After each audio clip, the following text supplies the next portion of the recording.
Who I wanna be.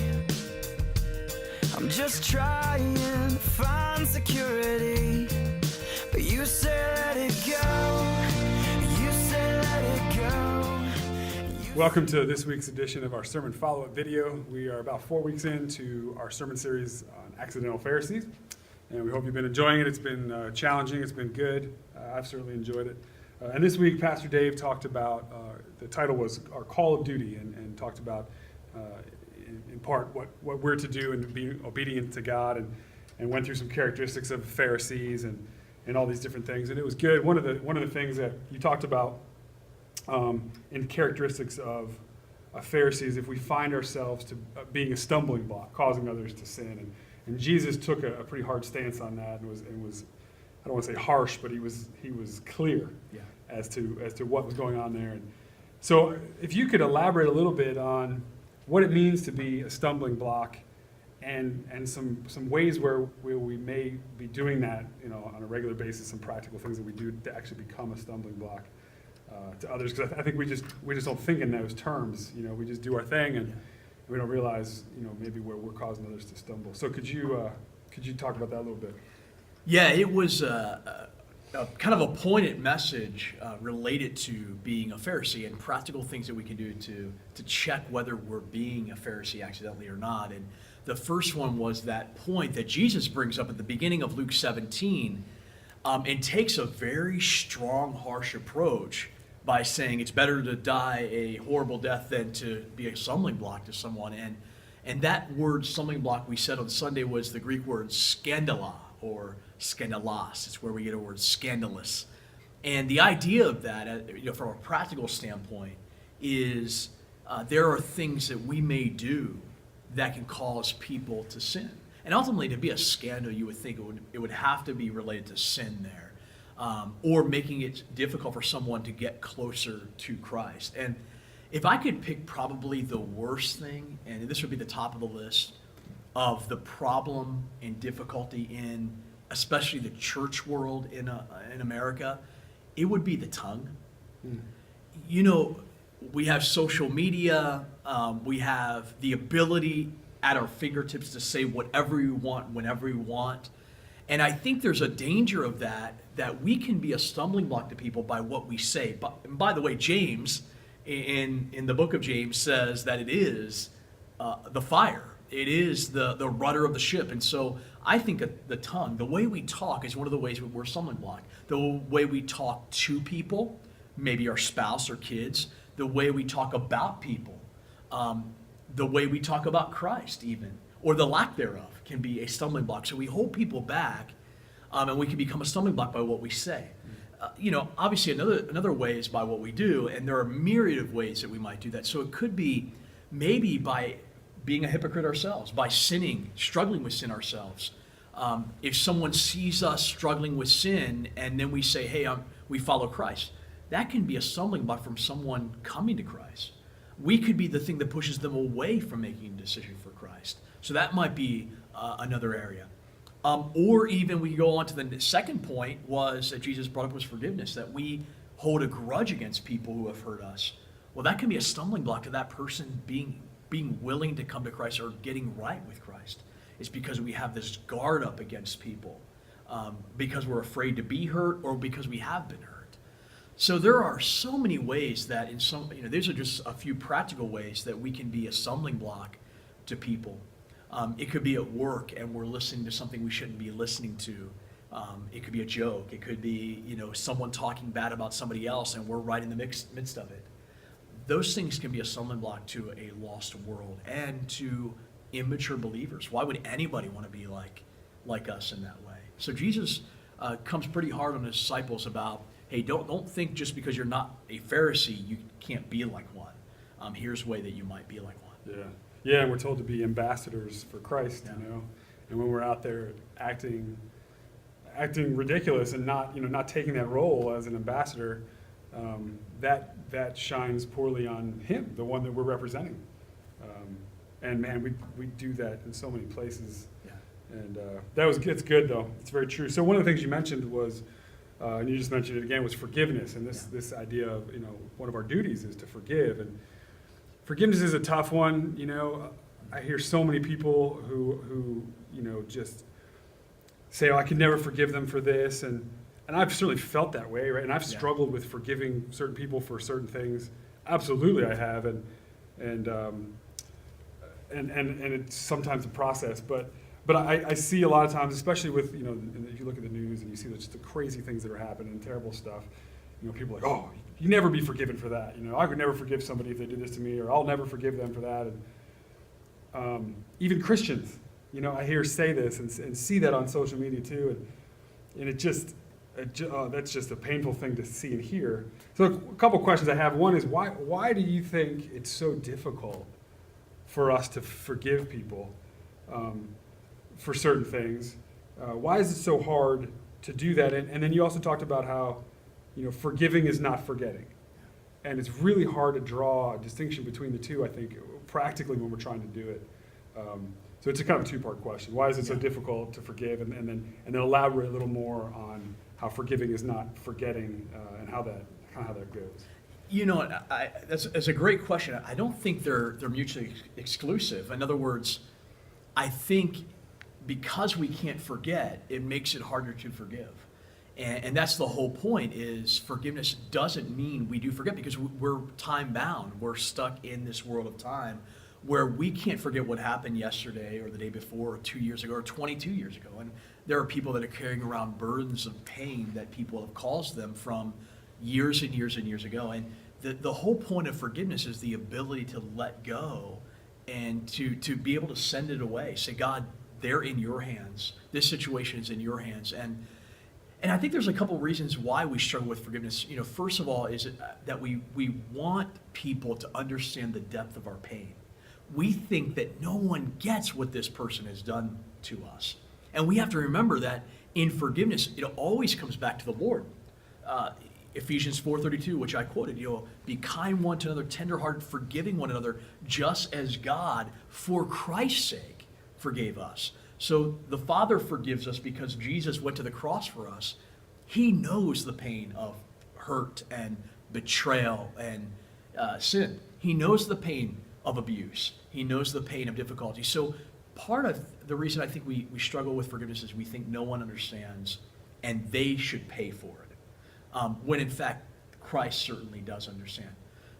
Secondly, I think we think that by forgiving someone there is no retribution or there is no consequence. So if we forgive what somebody has done to us and bringing pain, though every single one of us are going to stand before God, there is an element where we're going to face God, we're going to face our Creator, and there's going to be an aspect of all that we've done that will be at the forefront of our minds, and that includes the people that have hurt us. And so I always ask the question, even myself, when I've been hurt or I've struggled in forgiveness, I've always asked, would I rather them be in my hands or to be in God's hands? And clearly, being in God's hands is much. I'd rather them answer to God than to me. And what it does, to be honest, forgiveness really isn't even for the other person.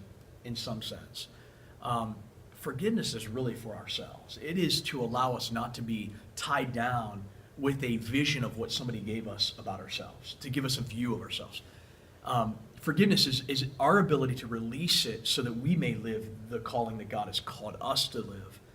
So in some ways, and I think I said this just a brief moment, it really is, forgiveness itself is really meant to free us. It doesn't even free the other person, because they're still going to carry the sin that they committed until they get it right. It really frees us to say, I'm no longer going to hold it against them. They don't owe me anything. I'm going to leave it in the hands of God. And there is a bit of that is a purifying principle. It is a principle that purifies our hearts in the midst of that. So forgiveness is a difficult thing. I mean, let's be honest, because we're not God. But and even saying that, it amazes me that God can forgive us of all the sin that we have committed and even will commit. And for us, all of our sin was futured when Jesus went to the cross, and yet he was still willing to do it and forgive, and not only forgive it, but throw it into the depths of the sea to be remembered no more. And in eternity, in year 15,000, are we going to be thinking about all the stuff people did to us?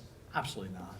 Yeah, I think that's part of forgiving. When we struggle to forgive, And I certainly have struggled to forgive. The reason why I do that is, part of it is I make it about me, right? And any of us, and Jesus even tells a parable about this, what we're really doing, we're forgetting where we came from. Yeah. We're forgetting that the sins we've committed against God they so outweigh whatever someone did against us, no matter what it is that they've done against us. And there's going to be some terrible things that happen to us. But when you add up all that we've done day in, day out, that are sinful and directly against God, and we hold that up and we say, well, okay, I'm forgiven of that, but I'm going to hold a grudge to this person who did this thing, and we're forgetting where we came from. We're forgetting the price that was paid for my sin and for their sin, and we make it about us. Yeah. And we really do make it about us, and we, like you said, we hold that grudge, and it's easy to hold that grudge. We like to be angry. We like to have that righteous, anger and justice, but it's not righteous anger and justice. It's disobedience. Yeah. And it really goes back 2 weeks ago when we talked about comparison. That in the end, I'm no different than the one who's hurt me. It just happened to be done to me. Yeah. And I was the product of the pain of this person. And I always, I think this saying is pretty true. Hurting people hurt people. So if you're being hurt by somebody, it most likely is that they are hurting and they need help. Now, again, as I said Sunday, this does not give a right. Forgiveness does not give a right to be abused or to be continually hurt. We're not doormats. The Bible speaks about boundaries and speaks about making sure that we're guarding ourselves. So there is an element of this where we need to have boundaries, and there might be people that we have to maybe not have a close relationship with because there's pain that they keep bringing. However, that doesn't mean we can't forgive them. It doesn't mean we protect ourselves, but it doesn't mean there cannot be forgiveness where we leave them in the hands of God and say, God, they're in your hands. Because without you, that's the problem. They need you in their life. Yeah. So, yeah. Yeah, that's very true. I mentioned this before. Forgiving and forgetting. It's if I let you borrow my keys to my Jeep, right, and you drive it and you slam into a tree, I'll forgive you, but that doesn't mean I'll give you the keys right back. Right. Yeah. So they don't go. They're not mutually exclusive, like you said. Absolutely. I'd like to use your Jeep after this. Yeah, that'd be fine. I That'd be haven't fine. liked it. Just don't take the bike. That's right. Yeah. So one last question. You talked about, the sermon was on our call of duty and that we're called to be obedient, which is really what that comes down to. Can you give us a few practical steps, kind of universal steps of what we can do right now to be obedient? And we're going to be coming from all different perspectives, and how am I obedient to the Lord at work? How am I obedient to the Lord at home? How am I obedient to the Lord at school? How am I, all our context that we come from. But there's some common threads that go through that. Sure. Can you give us just a few practical steps that we can kind of go through intentionally to be obedient? Yeah. And in this message in Luke 17, the big deal at the end was that it seems that Jesus was saying obedience is even greater than faith. That ultimately we don't need more faith, we need more obedience. That he said to the disciples, you have faith. If you have faith like a mustard seed, you can move mountains. So you have enough faith to be faithful. And I think a lot of us focus our obedience on faith. I need more faith. I need more faith. If I just had more faith, I could be more obedient. And Jesus throws a wrench in that and says, no, you have enough faith to be obedient. The problem is obedience. And I think some things that we can think about in the realm of obedience is, first of all, is there any sin that is in your life? You are not going to be obedient to the Lord if there is sin that is in the way of that relationship. It doesn't matter how much you try. If there is a sin, whether it's a hidden sin or a habitual sin that's out there, if you're living a life of sin, obedience cannot be a result. It will not be a result. You will not be able to clearly understand the marching orders. Secondly, I would say, are you doing obedience out of demand or just command? Are you doing it out of joy? If you're being obedient but you're not joyful, then there's an issue with obedience. So I would say to you, are you being joyfully obedient because you get to serve the King of Kings? I said this on Sunday. Jesus is not our candidate running for office. He's our King leading us to kingdom. And so our prayer would be that you would be able to say, hey, I'm joyfully obeying him. I get to obey the Lord. He's allowed me to be a part of his kingdom. And thirdly, I think all of us try, at least I do, when I'm trying to be obedient, I'm trying to think of the big thing to obey. What is the big thing that God is asking me to do? And what I have found is usually God is asking me to do the thing that's right in front of me. So here's what I would encourage us with. Are we being obedient to the step we're taking at this moment? And what I find is if I'm being obedient in this moment, there is a faithful and fruitful principle that says of it being faithful and obedience today, tomorrow might be a bigger step. Tomorrow might be the bigger jump that he's asking me to take to be obedient. And so if you're struggling with obedience, I would say be obedient where God has called you today. Take that step of obedience. It could be, hey, today you're called to be a mom. You're mothering your kids. Do that with joy. Take the step of that every day to do it well for the glory of God. And God's going to open up greater obedience, greater opportunities. If you're at work and you're wondering, God, what are you asking me to obey? Be the greatest worker you can be in obedience today. And then that bigger opportunity might come that you have to take that step of obedience. You know, if you're in school, you know, take the daily step of obedience. And I believe God then, in those bigger moments, you're going to know, hey, this is just how I walk. This is just what I do. I'm just doing my duty. And I think instead of looking for the big moment, do what's right in front of us. And if you're looking to serve in ministry, what is God telling you to do right now? Because if you don't do it now, the faithful, fruitful principle in the scriptures that Jesus speaks of, he's never going to give you the bigger step if you're not doing the step now. Yeah. So obedience, what's in front of me, trusting what's ahead. Yeah, that's good, because we definitely kind of want to fix our eyes on the big, you know, flashy, maybe get attention kind of things, and what's staring right in our face is, you know, the little things that we've got to learn to be faithful, and that's very true. Well, very cool. I've never been called to be a mom, though. I've never. Yeah, you would not be a very good No, mother. I'd be a terrible mom. Terrible mom. But okay, so hopefully you've been enjoying this series. We got about 4 weeks left, right? 4 weeks. Yep, that's right. Left in Accidental Pharisee, and it's good stuff. If you missed last week's, go watch it. It's posted up online. And yeah, it's good stuff.